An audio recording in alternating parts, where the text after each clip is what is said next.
कैसे हो आप लोग। मैं महेंद्र आप सभी का स्वागत करता हूं आपके अपने YouTube चैनल जीवाड़ स्कूल ऑनलाइन पर। दोस्तों बहुत दिनों से कमेंट्स आ रहे थे कि सर राजस्थान जीके स्टार्ट करो, तो आज से हम लोग आप लोगों के लिए कंप्लीट राजस्थान जीके लेके आ रहे हैं। तो आप अपने जो दोस्त वगैरह हैं, आप लोग जो फ्रेंड सर्किल है, उन्हें भी कह दीजिएगा कि जीवाड़ स्कूल ऑनलाइन के ऊपर कंप्लीट राजस्थान जीके क्लासेस चलने वाली है। तो आज से हम लोग स्टार्ट करते हैं। तो दोस्तों मैं आप लोगों को बता देता हूं सबसे पहले कि हम लोग क्या क्या पढ़ाने वाले हैं राजस्थान जीके के अंदर। तो हमारा जो पहला टॉपिक होगा वो होगा राजवंश का। ठीक है, जितने भी राजवंश होंगे राजस्थान के अंदर उन राजवंशों के बारे में आप लोग को बताऊंगा। ठीक है, कौन कौन से राजवंशों के जैसे एग्जांपल लेते हैं आप लोग के। पहला जो टॉपिक होगा आप लोग का वो होगा जालोर के राजवंश। कौन से होंगे? जालोर के चौहानों के बारे में हम लोग बात करेंगे। दूसरा रहेगा रणथंभौर के चौहानों के बारे में, रणथंभौर के चौहान। ठीक है, जो तीसरा रहेगा आप लोग को वो रहेगा आमेर या जो सांबर है, सॉरी अजमेर, वो जो सांबर है वहां के चौहानों के बारे में, अजमेर या सांबर के चौहान। ठीक है, जो आप लोग के चहीते पृथ्वीराज चौहान तृतीय वो आप लोग के आमेर के चौहानों में ही आएंगे। ठीक है, और इन्हीं के पुत्र थे गोविंदराज चौहान, उन्होंने रणथंभौर को बसाया था, रणथंभौर दुर्ग की स्थापना की थी। तो रणथंभौर के चौहानों की स्थापना करने वाले थे वो पृथ्वीराज चौहान तृतीय के पुत्र गोविंदराज चौहान थे। तो उसके बारे में यहाँ पे अध्ययन करेंगे। जब ये कंप्लीट हो जाएगा हमारा, उसके बाद बात करेंगे हम लोग मेवाड़ के बारे में।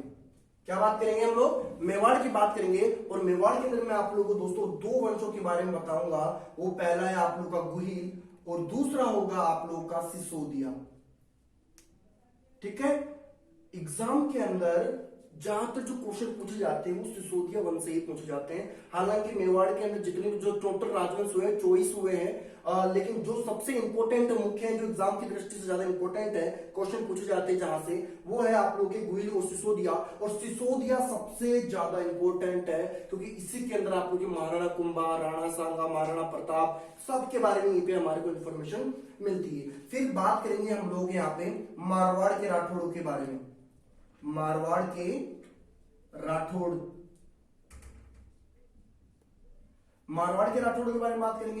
फिर जब मारवाड़ के राठौड़ कंप्लीट हो जाएंगे तो उसके बाद बात करेंगे हम लोग बीकानेर के राठौड़ के बारे में। तो बीकानेर के राठौड़ हो गए।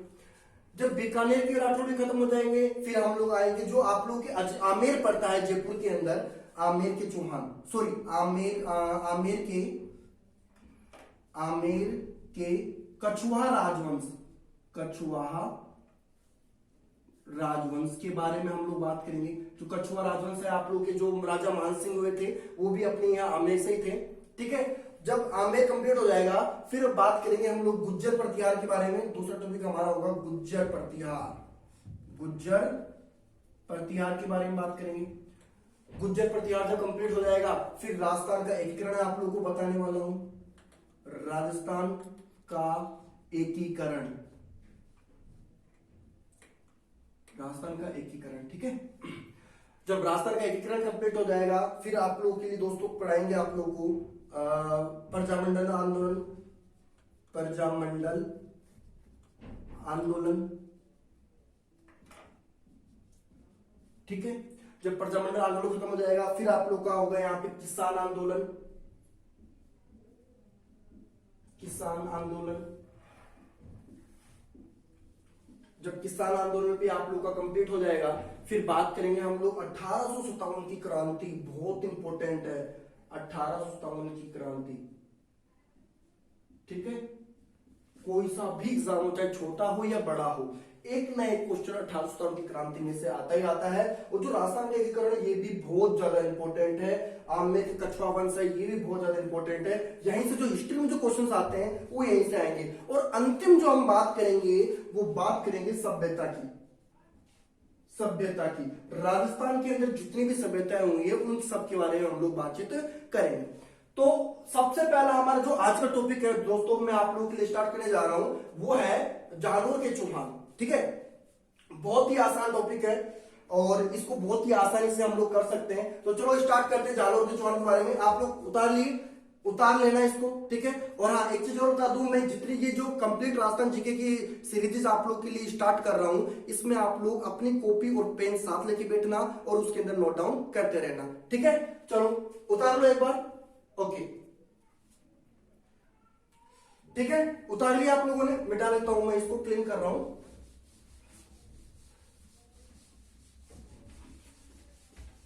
राजस्थान जीके बहुत आसान है बस, और सबसे ज्यादा इंटरेस्टिंग भी यही है। बस आप लोग हल्का सा ध्यान दे लेना और कुछ भी नहीं है। तो आज का जो टॉपिक है दोस्तों, जो सबसे पहला टॉपिक है वो है जालोर के चौहान। जो सबसे पहले बात करेंगे हम लोग जालोर के चौहानों के बारे में बात करेंगे। अब जालोर के चौहानों के बारे में बात करने से पहले आप लोगों को जालोर की थोड़ी हिस्ट्री पता होनी चाहिए। जैसे मैं राजस्थान का एक मैप बना लेता हूं दोस्तों। यहाँ पे ये हो गया हमारे पास में, ये लो मैं कच्चा सा मैंने मैप बना दिया है, आप लोग समझ जाना, ठीक है। यहां पड़ता है दोस्तों आप लोग का जालोर। जो जगह अभी आप लोग जालोर की बात कर रहे हैं वो जालोर पड़ता है इस जगह पे राजस्थान के अंदर, ठीक है। तो यहां पे इस जालोर का प्राचीन नाम क्या था? इस जालोर का प्राचीन नाम था जाबलीपुर। महर्षि जाबाली की क्रम भूमि होने के कारण इसका प्राचीन नाम जाबालीपुर था। जाबालीपुर था, ठीक है। महर्षि जाबाली नाम से कोई यहाँ पे महान पुरुष थे। उन महान पुरुषों की कर्मभूमि होने के कारण इसका नाम, प्राचीन नाम क्या था? जाबालीपुर। अगर क्वेश्चन एग्जाम में आ गया कि जालोर का प्राचीन नाम क्या था, तो क्या था वो? जाबालीपुर था, ठीक है। फिर दूसरी बात यहाँ पे एक और हमारे को ध्यान रखने वाली होगी कि जाल वृक्ष यहां पर क्या थे दोस्तों कि जाल वृक्ष बहुत ही अधिक मात्रा के अंदर थे। तो अधिक जाल वृक्ष होने के कारण इस जगह का नाम बदलकर क्या रख दिया गया था? जालोर रख दिया गया था। क्या रख दिया गया था? इसका नाम जालोर रख दिया गया था। तो आप लोगों को दो बातें ध्यान रखनी है। पहली बात कि महर्षि जाबाली की कर्मभूमि होने के कारण इस जगह का नाम क्या पड़ा था? प्राचीन नाम क्या था इसका? जाबालीपुर था। दूसरी बात, जाल वृक्ष ज्यादा होने के कारण यहाँ का नाम क्या बदल दिया? नाम क्या पड़ गया? जालोर पड़ गया था। और इस चीज के बारे में, जो जालोर के बारे में हमारे को इंफॉर्मेशन, जानकारी मिलती है दोस्तों, वो मिलती है बिजोलिया शिलालेख से। किससे? बिजोलिया शिलालेख से। बिजोलिया शिलालेख से हमारे को ये इंफॉर्मेशन, ये जानकारी मिलती है। तो दोस्तों एक ये तो हो गया आप लोगों के पास में बेसिक इंफॉर्मेशन। अब दूसरी बात कर लिए जालोर की दुर्ग के बारे में। मैं यहां पे लिख देता हूं जालोर का दुर्ग, ठीक है। जालोर का जो दुर्ग था, इसका जो निर्माण करवाने वाला था दोस्तों, इनका जो निर्माण करवाया था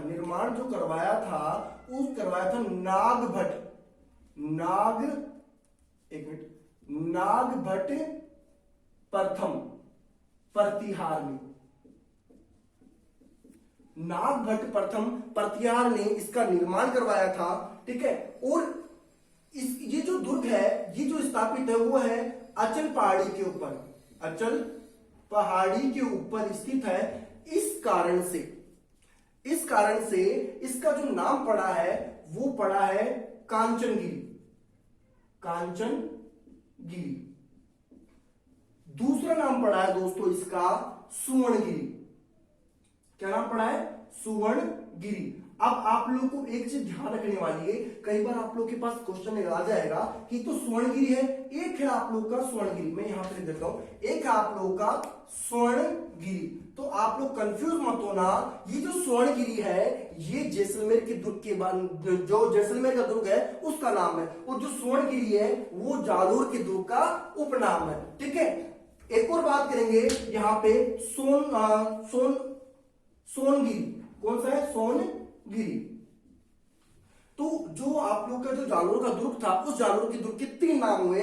पहला कांचनगिरी, दूसरा स्वर्णगिरी और तीसरा हुआ सोनगिरी। और इसी कारण से जो यहाँ के जितने भी चौहान, जालोर के जो चौहान थे, उनको सोनगरा चौहान कहा गया। क्या नाम दिया गया इनको? सोनगरा चौहान कहा गया था, ठीक है, याद रहेगी बात आप लोगों को। अच्छा, इसके बाद में जो ये दुर्ग है, दुर्ग की देखो आप लोग एक बात करोगे तो इसके उपनाम है, उपनाम में सबके अंदर आप देखोगे अंत में क्या आ रहा है, गिरी गिरी गिरी आ रहा है। अगर आप लोगों से क्वेश्चन पूछ लिया जाए कि जालोर के दुर्ग की श्रेणी क्या होगी, तो आप लोग बताओगे दोस्तों वहां पे क्या होगी, गिरी होगी। क्या होगी, गिरी होगी।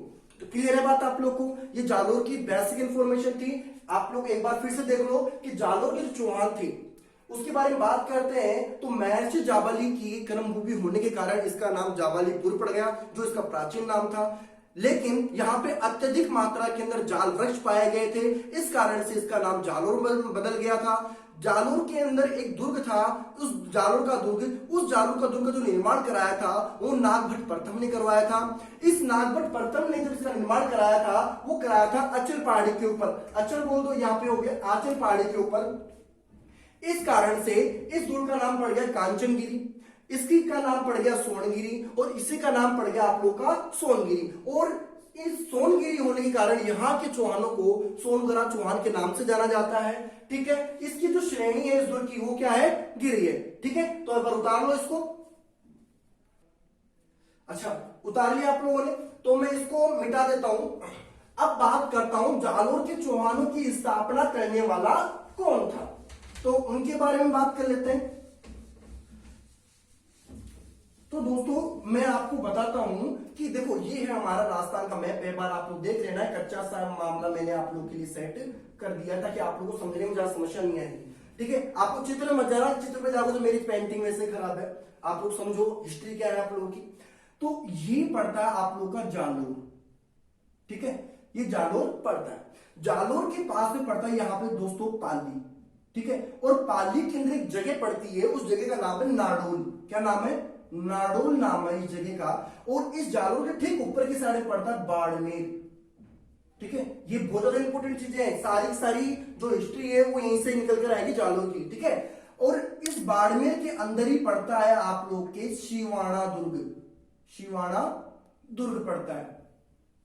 ठीक है, और ये जो जालोर है, जालोर के साइड में यहां पे पड़ता है आप लोगों का मेवाड़। क्लियर है बात। अब देखो 11 बात है 1181 की। कब की बात है, 1181 ईस्वी की। ठीक है, 1181 के अंदर यहां पे नाडोल का एक शासक था जिसका नाम था अल्लण। क्या नाम था उसका, अल्लण। क्या नाम था, अल्लण। अल्लण के दो बेटे थे, एक का नाम था कल्लण और एक का नाम था कीर्तिपाल चौहान। देखो दो बेटे थे, एक का नाम था क्या, कल्लण। अल्लण का बेटा कल्लण, और कल्लण का एक और भाई था जिसका नाम था कीर्तिपाल, कीर्तिपाल चौहान। ठीक है, कीर्तिपाल चौहान। इस अल्लण ने जो गुजरात के अंदर सोम मंदिर था उसके अंदर तोरण का निर्माण करवाया था। क्या करवाया था इसने, तोरण का निर्माण करवाया था गुजरात के सोमनाथ मंदिर के अंदर। किसने, अल्लण ने। ये थी पहली बात। दूसरी बात थी कीर्तिपाल चौहान की। इस कीर्तिपाल चौहान ने क्या हुआ, ये कीर्तिपाल चौहान सबसे पहले गया आप लोगों के मेवाड़ के अंदर। कहां गया, मेवाड़ के अंदर। और मेवाड़ में जाकर यहां पे उस समय शासन था शेम सिंह का। किसका शासन था, शेम सिंह का, शेम सिंह। ठीक है, शेम सिंह था। इस शेम सिंह के दो बेटे थे, एक का नाम था सामंत सिंह, एक का नाम था सामंत सिंह और दूसरे का नाम था कुमार सिंह। कुमार सिंह। क्या क्या नाम था, एक का नाम था सामंत सिंह और एक का नाम था कुमार सिंह। इस कीर्तिपाल चौहान ने मेवाड़ के अंदर आकर सबसे पहले इस पे क्या किया, आक्रमण कर दिया। किसके ऊपर, सामंत सिंह। ये था बड़ा भाई था, ये बड़ा भाई था और ये था छोटा भाई। ठीक है, तो बड़े भाई के ऊपर जो सामंत सिंह है इसके ऊपर आक्रमण कर दिया। और इस आक्रमण करने पर इस युद्ध के अंदर सामंत सिंह की क्या हो जाती है, हार हो जाती है और कीर्तिपाल चौहान क्या हो जाता है, जीत जाता है। तो इसकी क्या होती है, विजय होती है या जीत होती है, इसकी क्या हो जाती है, जीत हो जाती है। लेकिन यहाँ के जो सरदार थे, सामंत थे, मंत्री थे इस रियासत के, मेवाड़ रियासत के, उनको ये बात अच्छी नहीं लगी। तो उन्होंने कुमार सिंह को कहा कि कोई विदेशी आकर हमारे ऊपर क्या नहीं करेगा, शासन नहीं करेगा, इस चीज को हम लोग स्वीकार नहीं करेंगे। और इसको क्या किया, इसका सपोर्ट किया और इसको प्रोत्साहित किया। इसको सपोर्ट करने कर इस कुमार सिंह ने क्या किया, इसको मतलब पूरा तैयार कर दिया कि भाई साहब अब तो कुछ भी हो जाए। ये जो विदेशी है, विदेशी मतलब है कि विदेश से मतलब ये नहीं है कि वो अमेरिका ऑस्ट्रेलिया से आ रहा है। विदेशी का मतलब ये था दोस्तों कि पहले क्या होती थी, रियासतें होती थी। तो रियासतों के अंदर क्या होता था कि अपने जो जिला आता है, जो अपना साम्राज्य या रियासत होती है, उस रियासत के अलावा दूसरी रियासत वाला भी क्या कहलाता है, वो भी विदेशी कहलाता है। तो जो यहाँ के मंत्री वगैरह थे, सरदार वगैरह थे, उन्होंने कुमारपाल से गुजारिश की और उन्हें बोला कि महोदय हम लोग ये दूसरे जो विदेशी हमारे ऊपर आकर शासन करेगा तो इस चीज को हम लोग स्वीकार नहीं करेंगे। और इसको तैयार कर दिया कुमारपाल को। तो कुमारपाल ने क्या कर दिया, आक्रमण कर दिया कीर्तिपाल चौहान के ऊपर। और इस युद्ध के अंदर जो कुमार सिंह है, इस कुमार सिंह की क्या होती है, विजय होती है, जीत होती है। और कीर्तिपाल की क्या हो जाती है, हार हो जाती है। इस कारण से कीर्तिपाल अपनी जान बचाकर भागकर आ जाता है, कहां पर, जालोर के अंदर आ जाता है। और जालोर के अंदर आकर 1181 ईस्वी के अंदर क्या करता है, जालोर के चौहानों की स्थापना करता है। जालोर के चौहानों की क्या करता है, ये स्थापना करता है। ये था इसका इतिहास। दूसरी बात, अब बात करते हैं कीर्तिपाल चौहान के बारे में। ये है कीर्तिपाल चौहान, ठीक है। कीर्तिपाल चौहान को मुनोत नैन्सी, जो मारवाड़ का शासक था जसवंत सिंह, उसका दरबारी कवि था मुनोत नैन्सी। कौन था, मुनोत नैन्सी। ये लो, मुनोत नैन्सी, ठीक है। इस नैन्सी ने क्या कहा, इस कीर्तिपाल चौहान को एक उपाधि प्रदान की। काय की उपाधि दी इसको दी थी कि तू एक महान राजा। कि तू एक महान राजा की उपाधि कीर्तिपाल चौहान को किसने दी थी, मुनोत नैन्सी ने दी थी। किसने दी थी, मुनोत नैन्सी ने दी थी। और मुनोत नैन्सी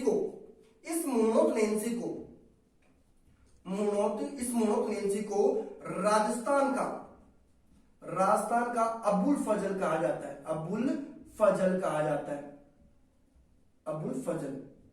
राजस्थान का अबुल फजल कहा जाता है किसको, कीर्तिपाल चौहान को। क्यों कहा जाता है, क्योंकि इसके द्वारा, इस मुनोत नैन्सी के द्वारा दो रचनाएं की गई थी, दो रचनाएं लिखी गई थी। कौन कौन सी, पहली थी आप लोगों के नैन्सी रिख्यात,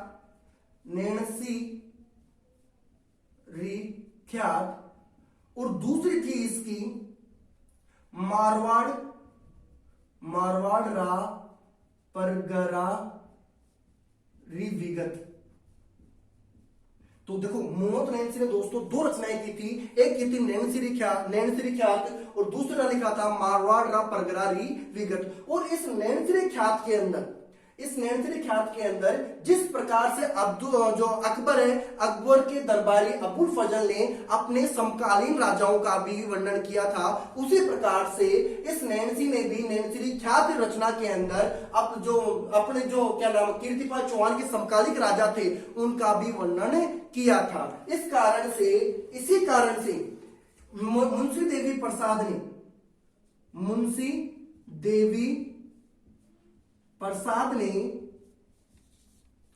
देवी प्रसाद ने मुनोत नैन्सी को राजस्थान का अबुल फजल कहा।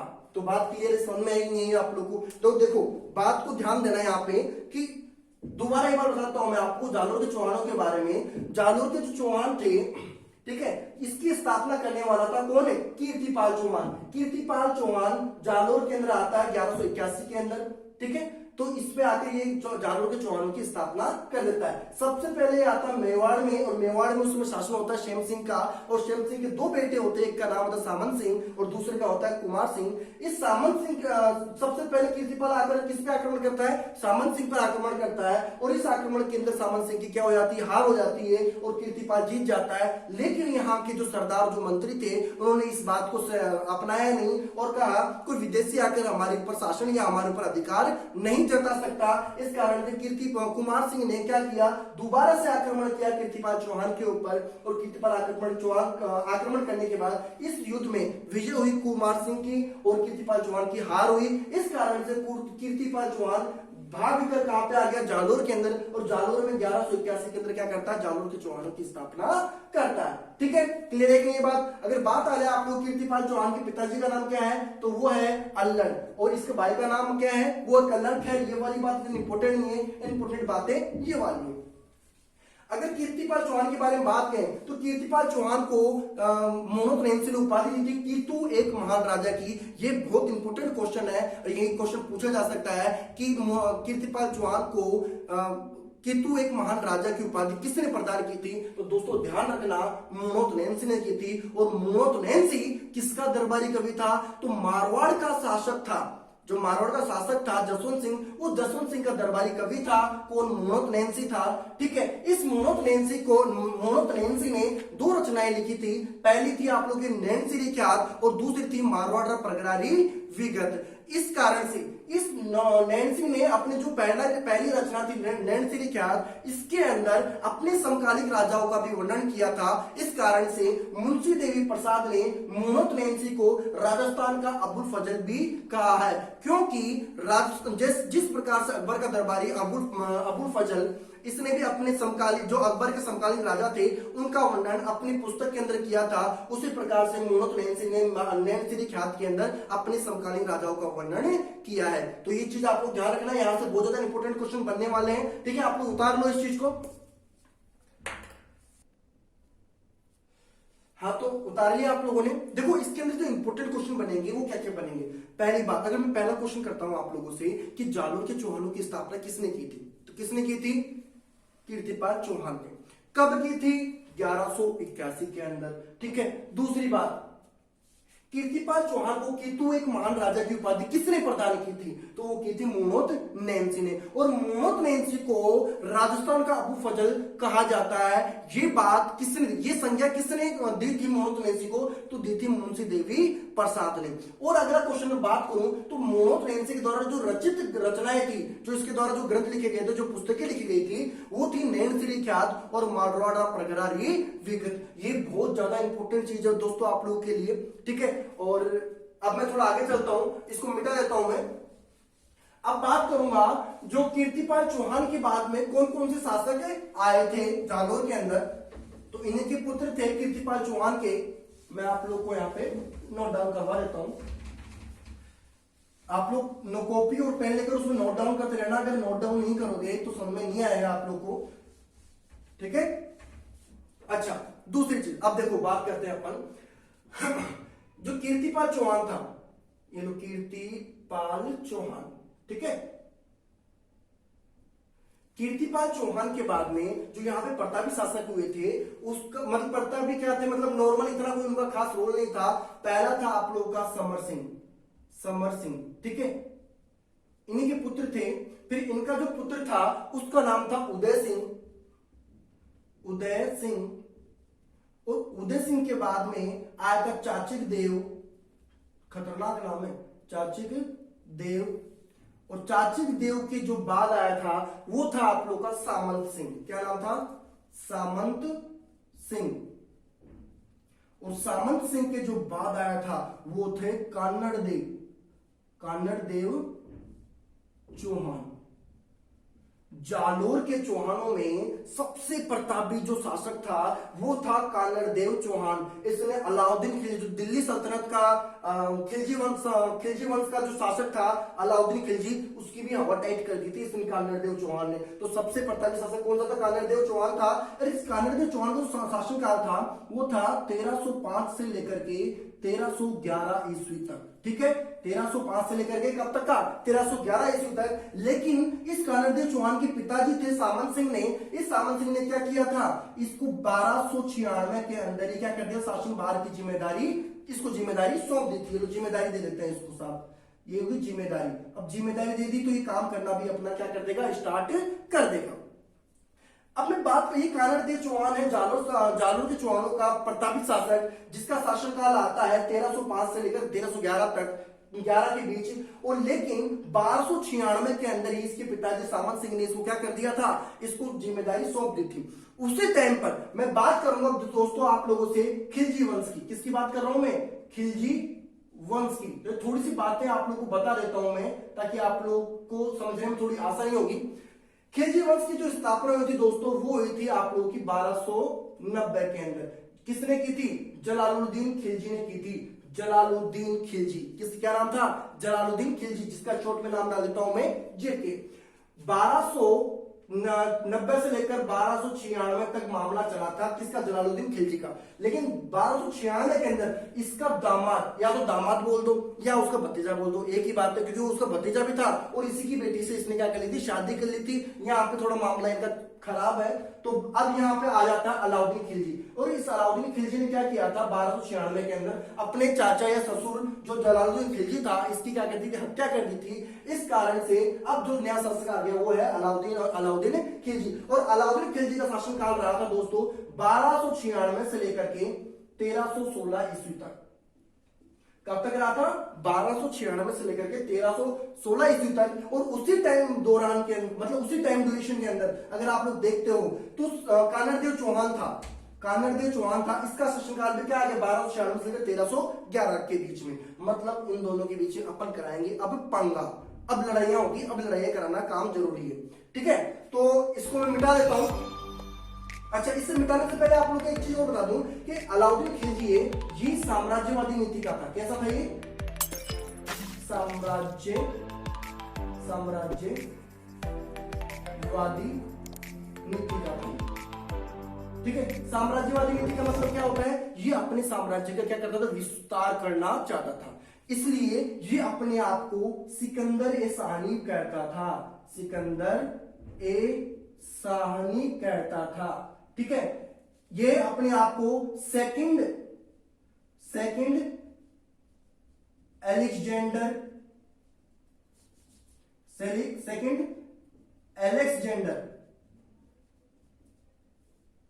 भी कहता था, ठीक है। दिल्ली सल्तनत का ये पहला शासक था जिसने अपने सैनिकों को नगद वेतन देना प्रारंभ किया था। अपने सैनिकों को नगद वेतन देना प्रारंभ। दोस्तों ध्यान देना, इससे पहले दिल्ली सल्तनत के अंदर कोई भी शासक अपने सैनिकों को नगद वेतन नहीं देता था। अलाउद्दीन खिलजी ने ही इसकी शुरुआत की थी और ये पहला था जिसने क्या किया था, अपने सैनिकों को नगद वेतन देना प्रारंभ कर दिया था। इसने अपने सैनिकों का हुलिया दिखाना स्टार्ट कर दिया, हुलिया लिखना, अपने सैनिकों को क्या कर दिया, हुलिया लिखवाना स्टार्ट कर दिया। हुलिया कैसे, हुलिया का मतलब होता है कि ये एक जो निशानी होती है, कोई से भी निशानी, जैसे अपन गांवों के अंदर देखते हैं कि बकरियों के ऊपर या गाय भैंसों के ऊपर अपन रखते हैं तो उस पर निशान बना देते हैं कि ये बकरी मेरी है, तो इसके ऊपर मैं कुछ भी निशान बना दिया तो इससे पता लग जाएगा बकरी मेरी है ना। तो इसी प्रकार से इसने क्या कर दिया, अपने सैनिकों के ऊपर क्या कर दिया, हुलिया बनाने स्टार्ट कर दिया। इसने जो सेना के अंदर जितने भी घोड़े थे उनको दागने की प्रथा जो स्टार्ट की थी, वो भी किसने की थी, अलाउद्दीन खिलजी ने की थी। घोड़ों को दागने की प्रथा, घोड़ों को दागने की प्रथा। तो ये थी बात आप लोगों के क्या थी, अलाउद्दीन खिलजी की। तो कुल मिलाकर क्या करता था, अपने साम्राज्य का विस्तार करना चाहता था। बोलता था मैं हूं मामईन, कुछ भी हो जाए चारों तरफ मैं हूं, मेरे मुकाबला करने वाला कोई भी नहीं है। लेकिन ये बात किसको अच्छी नहीं लगती थी, कानरदेव चौहान को। तो कानरदेव चौहान की बात करेंगे, एक बार इसको उतार लो फिर मैं स्टोरी पे आता हूं, ठीक है। हाँ, तो उतार लिया आप लोगों ने, इसको मिटा देता हूं मैं।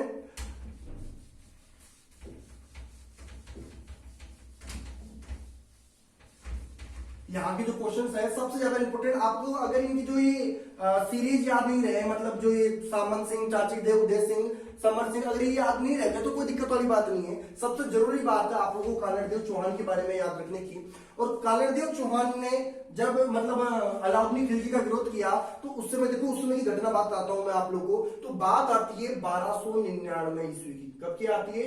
1299 ईस्वी की बात आती है।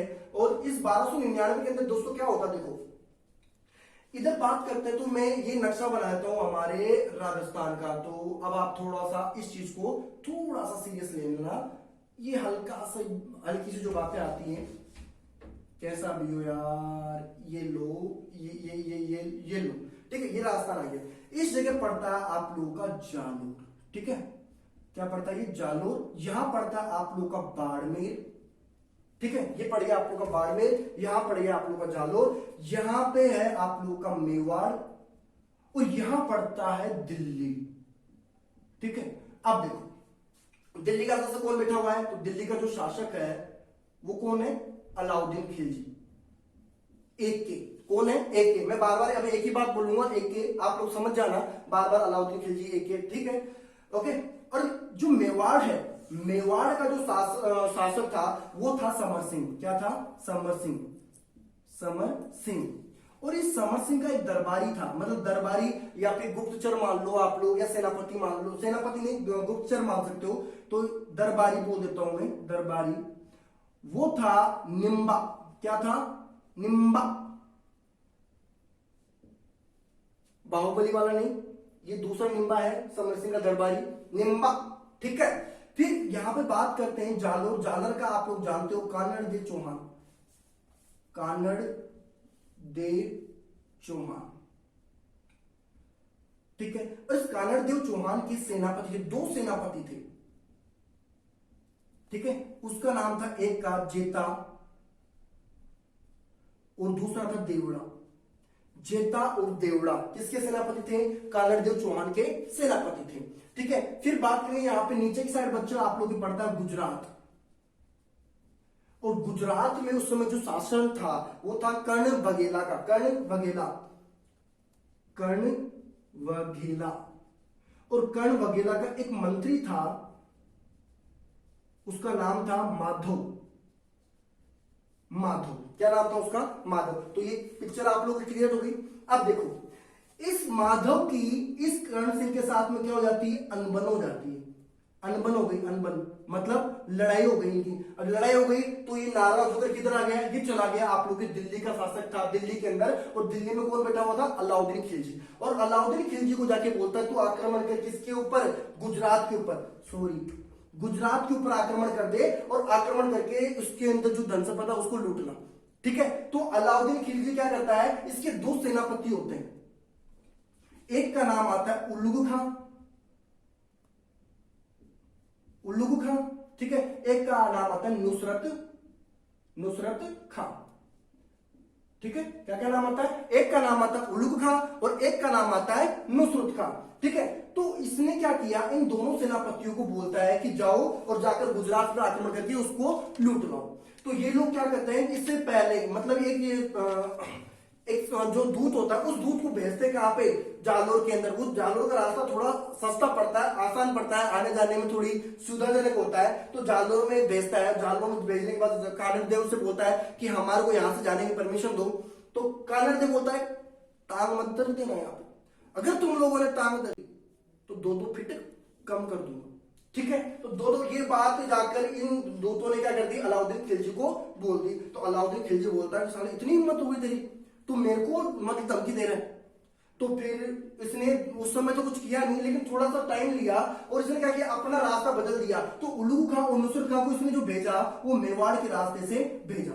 जो मेवाड़ के रास्ते से इसने भेजा, तो देखो जब भी कोई सेना कभी कहीं जाती है तो उसको जाने के लिए रास्ता चाहिए। रास्ता खेतों में से भी होकर मतलब हो सकता है। जब खेतों में से सेना निकलती थी तो खेतों का जो फसल थे उसको बहुत ज्यादा नुकसान होता था।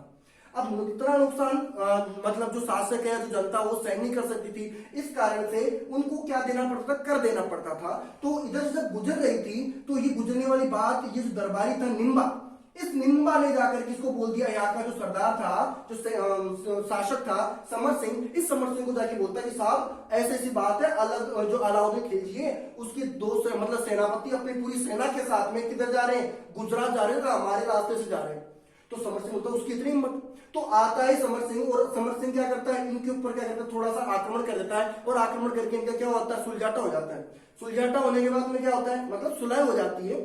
जैसे सुलह होती है तो ये क्या करती है, जो दोनों उलूग खां और जो नुसरत खां है वो इसको क्या दे जाते हैं, टैक्स देके चले जाते हैं, कर देके चले जाते हैं इसको। अब कर देके चले गए, मतलब जो आप लोगों का नुकसान हुआ उसका मुआवजा देकर चले गए। अब ये कुछ नहीं बोलते, चल ठीक है अब जा, एक बार ये कर दे दिए, अब क्या करना है। तो ये चला गया क्या पर है, गुजरात में, और गुजरात में बैठा हुआ था कर्ण बघेला, और कर्ण बघेला पे इसने क्या कर दिया, आक्रमण कर दिया, और आक्रमण करके यहां से जो सोमनाथ की मूर्ति है, सोमनाथ की मूर्ति है उसको क्या कर दिया, लूट कर और ले आया।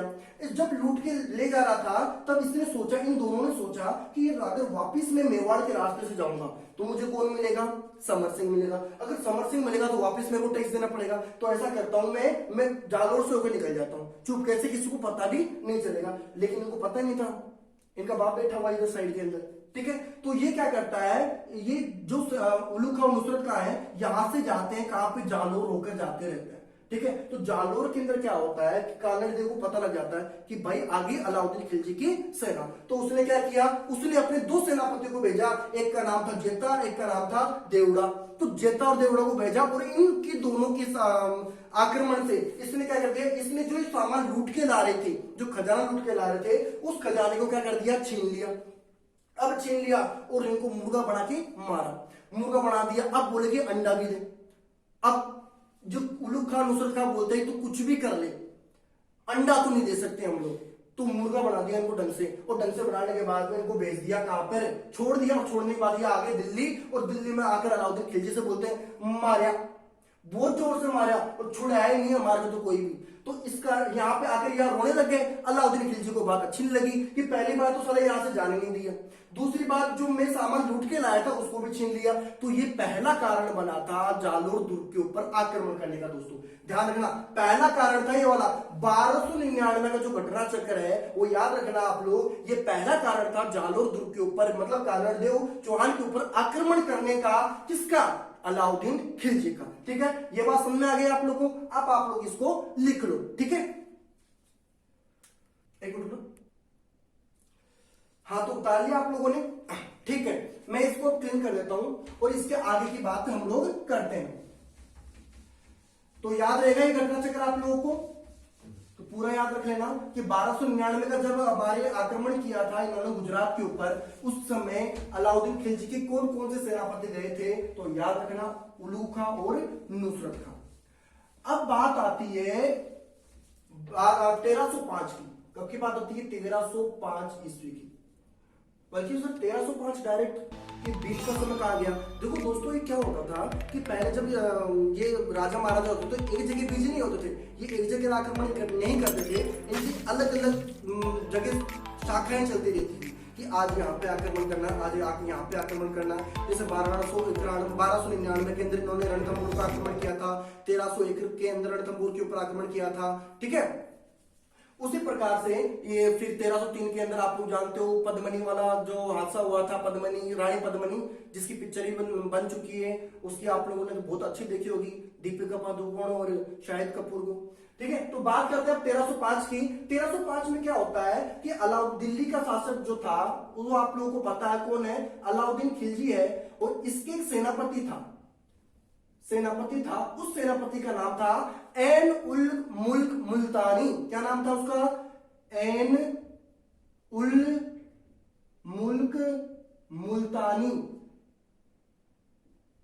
मुल्तानी, ठीक है। तो आप लोग मुल्तानी से याद रखना, मुल्तानी मिट्टी लगाते हो आप लोग चेहरे पे गर्मियों के अंदर, ठीक है, जिससे चेहरे पे फुंसियां ना निकले। तो एन उल मुल्क मुल्तानी था। इधर बात करते हैं जो आप लोग के जालोर था आप लोगों का, उस जालोर का जो शासक था उसका नाम था कौन, क्या नाम था, कानड़ देव। शाबाश, कानड़ देव चौहान, ठीक है, कानड़ देव चौहान नाम था। इस कानड़ देव का एक पुत्र था जिसका नाम था वीरम देव। क्या नाम था, वीरम वीरम वीरम देव, ठीक है। और वीरम देव के बारे में अगर मैं आप लोगों को तारीफ करूं या इसकी थोड़ी सी झलक आप लोग बताऊं तो 7 फीट का आदमी था, हट्टा कट्टा, जैसे श्री रामचंद्र थे उस टाइप से लगता था। ये बहुत ही स्मार्ट बंदा था, सलमान खान जैसी इसकी बॉडी थी, ठीक है, बाई शेप वगैरह एकदम बढ़िया, कोई भी इसको देखे तो फ्लैट हो जाता। तो इसकी भी बातचीत हम लोग करेंगे। ये था इसका पुत्र, कानड़ का पुत्र कौन आ गया? वीरम देव आ गया था। और अब क्या हुआ, इस अलाउद्दीन खिलजी ने, इसने बोला एन उल मुल्क मुल्तानी को जा और जालौर के जो कानड़ दे है उसके ऊपर क्या कर दिया, तू आक्रमण कर दे। तो आक्रमण जब किया इसने इसके ऊपर, तो कानड़ देव चौल पे आक्रमण कर दिया। और आक्रमण करते करते बीच के अंदर इनकी क्या हो गई, सुलह हो गई, दोस्ती हो गई इनकी। बीच में जब दोस्ती हो गई तो दोस्ती में इस मुल्तानी ने, मतलब इस मुल्तानी ने कानड़ देव से कहा कि अगर मैं खाली हाथ जाऊंगा तो वो जो दिल्ली का शासक बेटा है अलाउद्दीन खिलजी बहुत हरामी इंसान है और मुझे बहुत मारेगा, ठीक है, तो ऐसा कुछ ना कुछ तो तेरे को करना ही पड़ेगा। तो इसने क्या कर दिया, जो इसका बेटा था वीरम देव था, इस वीरम देव को इसके साथ में इसके दरबार में भेज दिया, अलाउद्दीन खिलजी के दरबार में।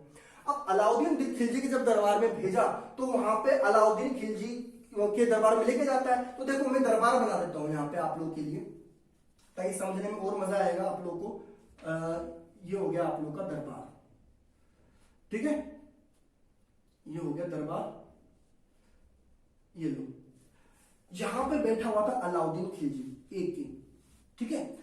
वीरम देव को और जो बाकी जो मंत्री वगैरह थे वो बैठे हुए थे यहां पर, है ना। यहाँ पे जो राजकुमारी या जो रानियां वगैरह होती थी वो साइडों के अंदर बैठा करती थी। ये था पहले का कॉन्सेप्ट था ये वाला। यहाँ पे बैठी हुई थी आप लोगों के फिरोजा। अब देखिए फिरोजा कौन है सर? फिरोजा है अलाउद्दीन खिलजी की बेटी।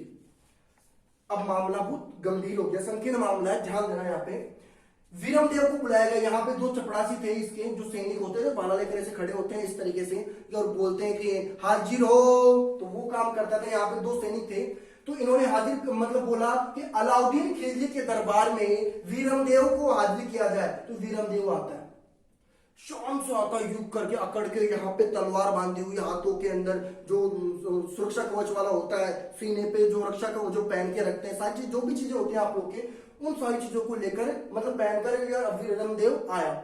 इतना हट्टा कट्टा सुंदर सुशील, बहुत ही लुकिंग, गुड लुकिंग, प्यारी लुकिंग वाला जो वीरम देव था, इसने एंट्री मारी। एंट्री मारती इसकी जो फिरोजा थी अलाउद्दीन खिलजी की बेटी। इस फिरोजा की नजर पड़ी किसके ऊपर? वीरम देव के ऊपर। तो इसने कहा पहली नजर में कैसा जादू कर दिया, तेरा बन बेटा है मेरा जिया। बस इसकी तो वहीं पे फ्लैट हो गई और फ्लैट होकर इसको संदेश भिजवाती है, तू बाहर मिल, तो बाहर बगीचे में, आप बगीचे में बातचीत करते हैं।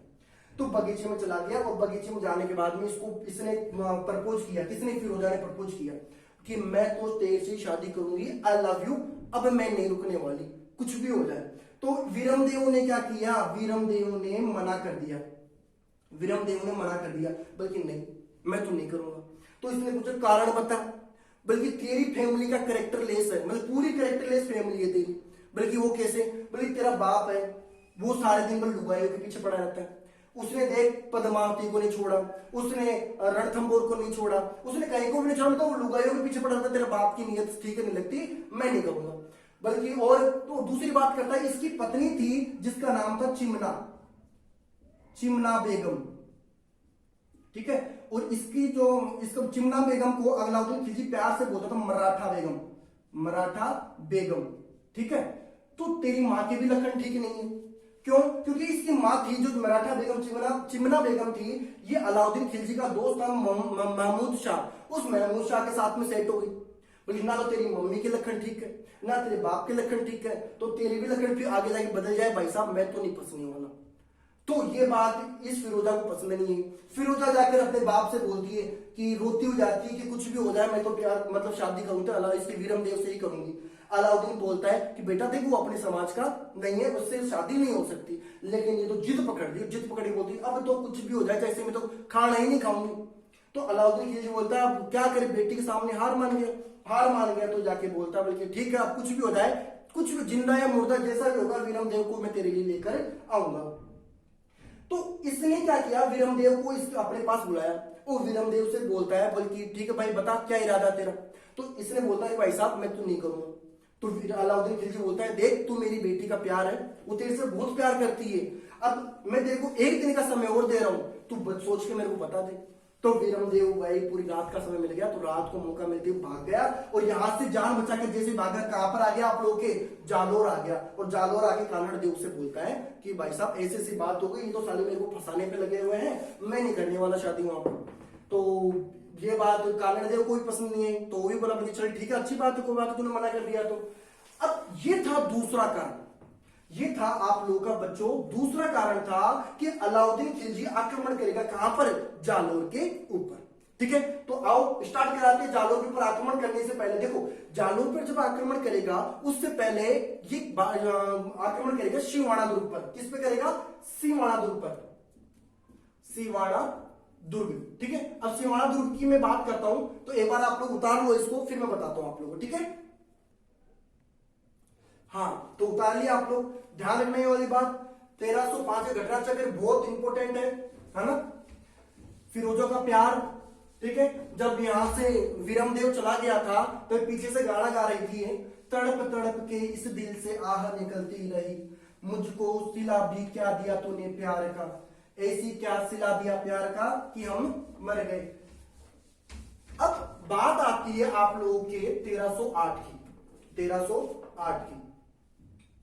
ठीक है, 1308 में क्या होता है, तो देखो दोस्तों कि जो अलाउद्दीन खिलजी है ये जब जालोर पे आक्रमण करता है, तो जालोर पे आक्रमण सीधा नहीं कर सकता था, क्योंकि उसमें बीच में क्या होता था, ये जो जितने भी शासक होते थे अपने बचाव के लिए जो भी अपना दुर्ग बनाते थे, या तो बहुत ऊंचाई पे बनाते थे या पानी के बीच में बनाते थे ताकि इनकी सुरक्षा बनी रहे। उसी तरीके से जब ये अलाउद्दीन खिलजी ने जालोर पे आक्रमण करने की सोचा, तो उसने पहले सोचा कि क्यों ना बाड़मेर पे सिवाड़ा दुर्ग पे आक्रमण किया जाए। सिवाड़ा दुर्ग पे आक्रमण करने का मतलब यह था कि सिवाड़ा दुर्ग को जालोर की कुंजी कहा जाता है। अब देखो सिवाड़ा दुर्ग की बात करते हैं हम लोग, सिवाड़ा दुर्ग। ठीक है, तो सिवाड़ा दुर्ग की दो तीन बातें आपको ध्यान रखना। पहली बात कि इसका जो निर्माण है वो किसने करवाया था, इसका निर्माण कराया था वीर नारायण पंवार ने। किसने कराया था, वीर नारायण पंवार ने।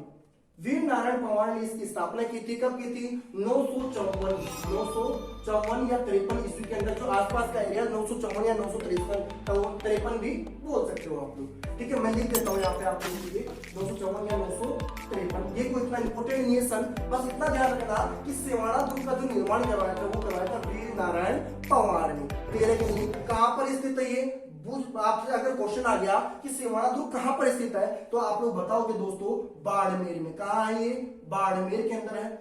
तीसरी बात कौन सी पहाड़ी पर है, तो हल्देश्वर की पहाड़ियों के ऊपर ये बनाया गया है, हल्देश्वर की पहाड़ी पर।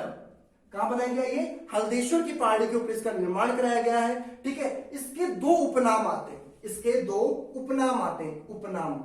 ठीक है, मतलब इसको और दो उपनामों से जानते हैं। पहला क्या आता है, पहला आता है जालोर दुर्ग की कुंजी, मतलब ये चाबी थी जालोर दुर्ग में जाने के लिए। तो यहां पर लिख देता हूं मैं, जालोर दुर्ग की कुंजी। ठीक है, दूसरा क्या आता है आप लोगों का, दूसरा बोलते हैं इसको कि जब भी मारवाड़ के जो भी शासक थे उनके ऊपर कोई विपदा या कोई संकट आता था तो वो अपनी सुरक्षा के लिए कहां पे आते थे, वो सिवाड़ा दुर्ग में आते थे। इस कारण से इसको बोला था मारवाड़ के शासकों की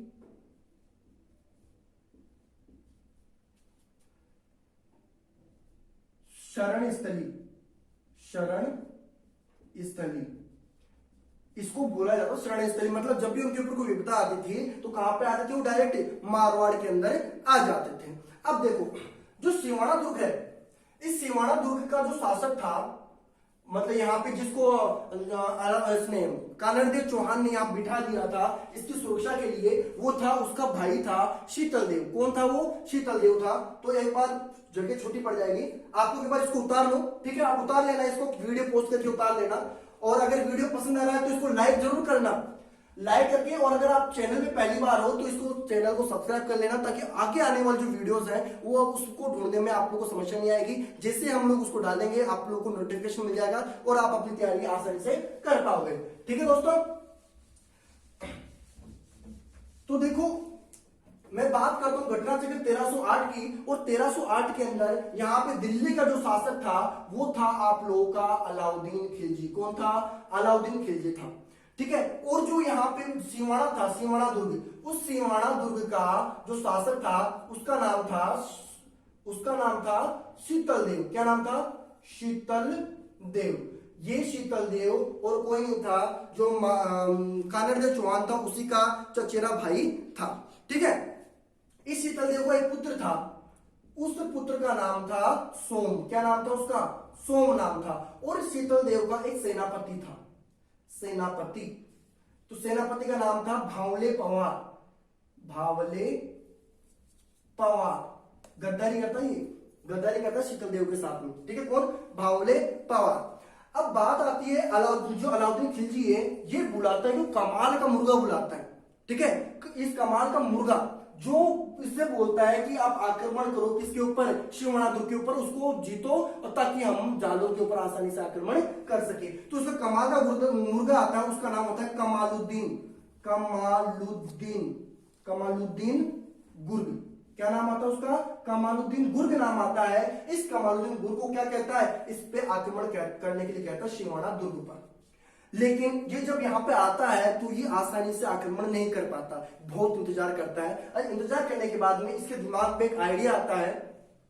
इसने क्या कहा, इस भावले पवार के पास में आता है और इसको देता है लालच, बल्कि यार आप तो राजा लगते हो मेरे को, और कहां सेनापति वाली जिंदगी जी रहे हो। तो ये बात सुनकर भावले पवार जोश बढ़ जाता है इसके अंदर, हाँ यार मैं तो राजा हूं।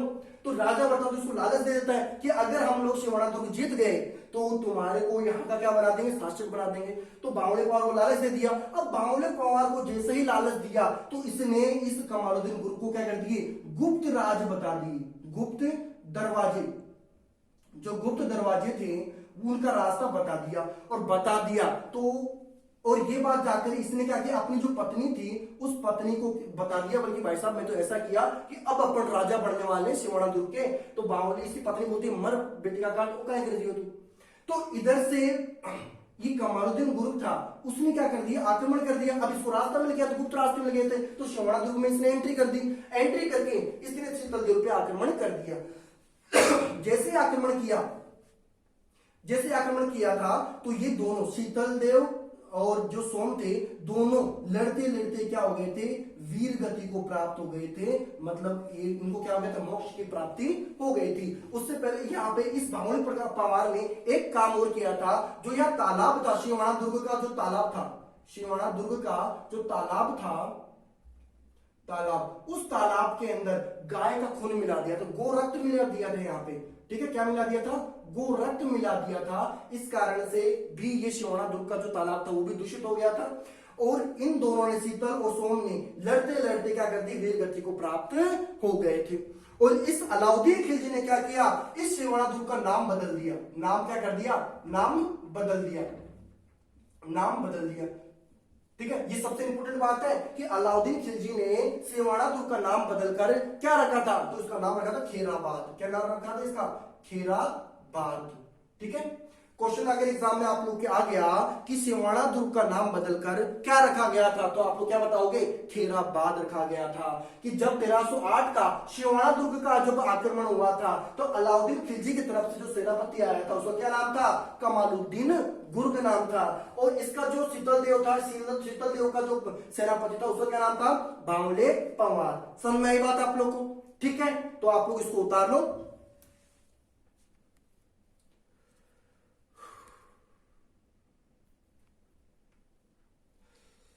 हाँ, तो आप लोगों ने उतार लिए सारे।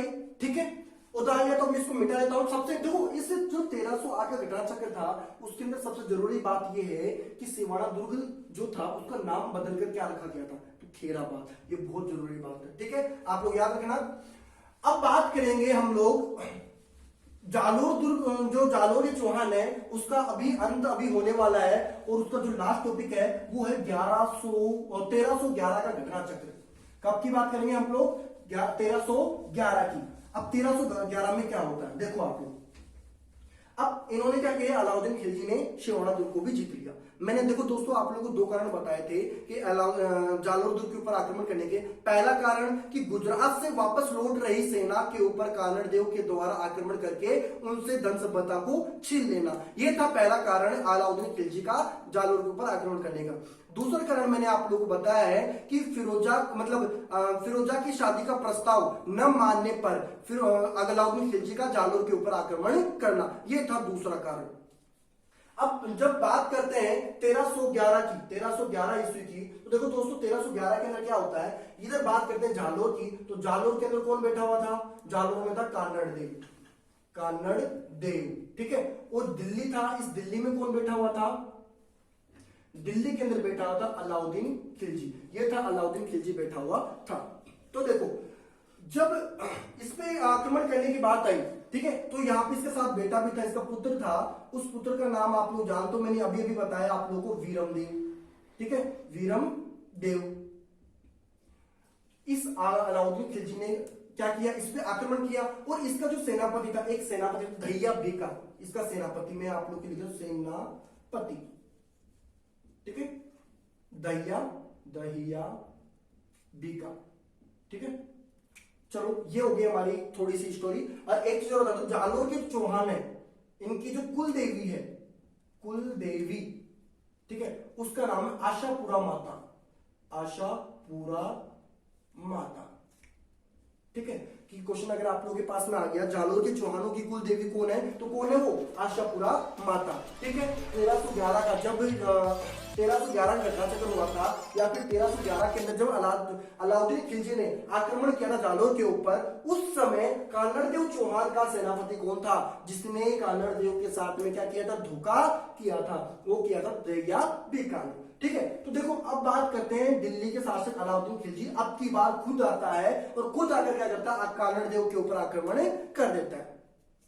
आक्रमण करता है तो ये कुछ दिनों तक आक्रमण नहीं कर पाता, क्योंकि इसको साधन नहीं मिलते, कहां पे जाए, अंदर घुसने का रास्ता नहीं मिल रहा था। तो इसने क्या किया, वापिस से वही नीति अपनाई जो शेवाड़ा दुर्ग के अंदर अपनाई थी। तो उसने क्या किया, इस दहिया बीका को क्या किया, लालच दिया, इसको लालच दिया, और बोलता यार तू राजा जैसा आदमी, तू कहां सेनापति बन के बैठा हुआ है।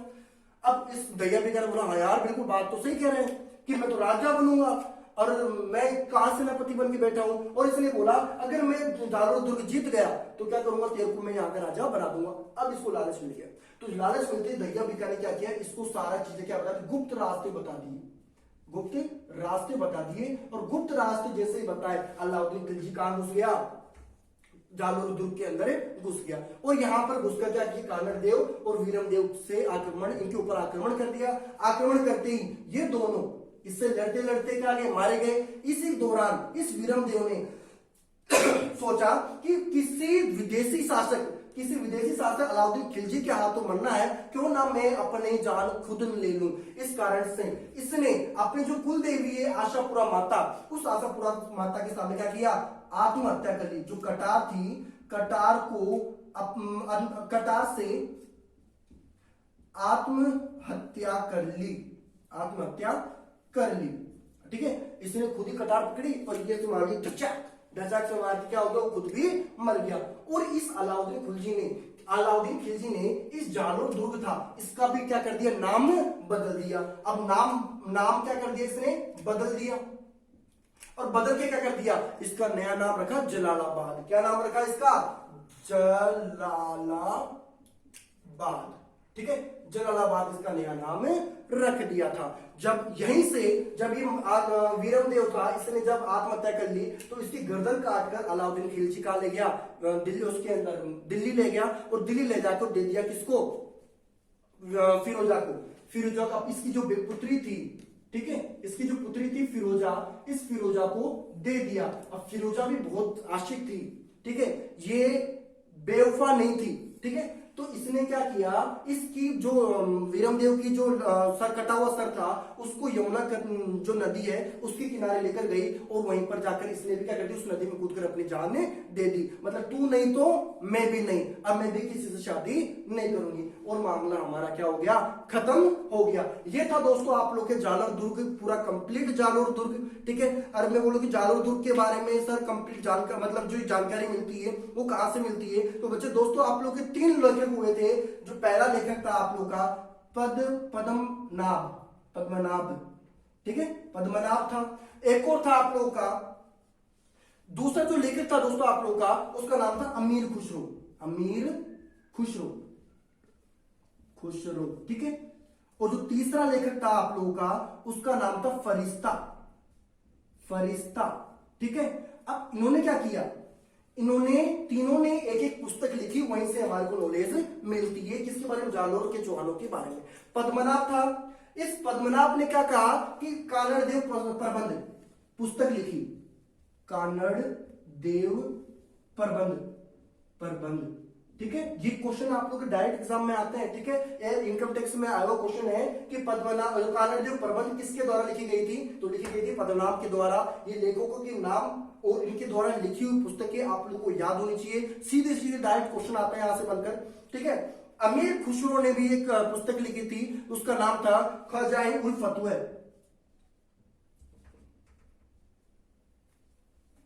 खजाइन, एक मिनट में लिख देता हूं, ये खजाइन उल फतवा, ठीक है। खजाइन उल फतवा किसने लिखी थी, अमीर खुसरो ने लिखी थी। और जो फरिश्ता था, इस फरिश्ते ने लिखी थी तारीख ए फरिश्ता,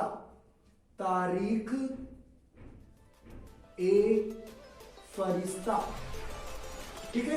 तारीख ए फरिश्ता किसने लिखी थी, फरिश्ता ने लिखी थी। और इन्हीं तीनों पुस्तकों के अंदर हमारे को कानड़ देव चौहान की वीरता के बारे में पता चलता है, ठीक है दोस्तों। अगर आप लोगों को ये वीडियो पूरा समझ में आया और जालोर के चौहानों के बारे में पूरा समझ में आया और आप चाहते हैं हम लोग आगे के वीडियो भी ऐसे बनाते रहें, तो आप लोग इस चैनल को सब्सक्राइब कर लेना, लाइक करना, शेयर करना और अपने दोस्तों से भी शेयर करके बताना कि उनको भी कैसा लगता है और कमेंट करके जरूर बताइएगा आप लोग, ठीक है। Thank you.